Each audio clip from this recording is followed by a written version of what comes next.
Paano nga ba mag-download ng mga videos galing sa Facebook? Kasi pag pinupuntahan natin yung mga video, wala namang download button na nakalagay doon sa mga video.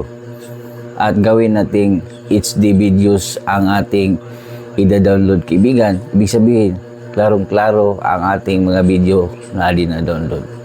Interesado ka, kaibigan, pwede mo kong i-follow at i-subscribe sa Tara. Mag-download na tayo ng mga high definition videos sa Facebook. Let's go!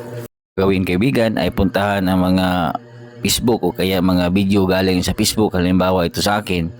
So, mag-download lang tayo dito na mga video. So, ganito ang gawin, kaibigan. Pag nagawa natin ito, makita natin to, ay itatap lang natin itong share button, ito. Ayan. Then, hanapin lang natin dito sa ibaba yung copy link. Ito, copy link. Pag na-copy link na natin, magbabak tayo. So, hanapin mo lang ang Chrome browser ng yung phone, ito. Itap lang natin. At dito sa ibabaw, i-search natin ang Zip. Ito ang hanapin natin, kaibigan. Zip FBS Cam download. Then, itap mo yan. At isusum lang natin. Then, itatap lang natin Zip FBS.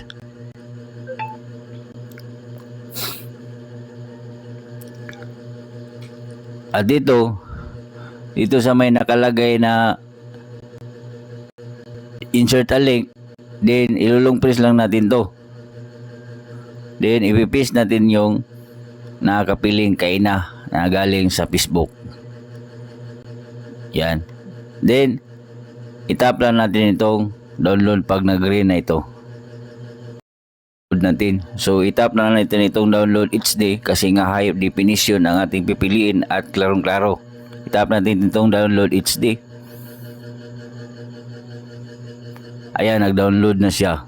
So antayin lang natin mag-pull ito. So yan, naka-download na po yan. So ngayon mag-back tayo sa ating wall ng ating cellphone.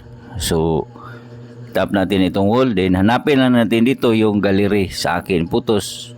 So, depende na sa inyo kung saan yan nakalagay yung mga video. So, ito yon, itap ko. So, ipi-play ko.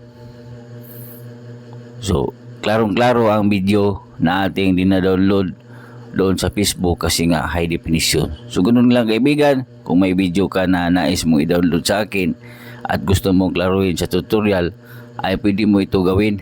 So, i-stop mo lang kung saan nais mong klaruhin ang video, nais mong klaruhin ang tutorial para magawa mong maayos dun sa iyong mga nais matutunan. So, ganun lang, kaibigan. Huwag kalimutan i-share at i-videos, tandaan ng kalaman ni kayamanan. God bless po sa ating lahat.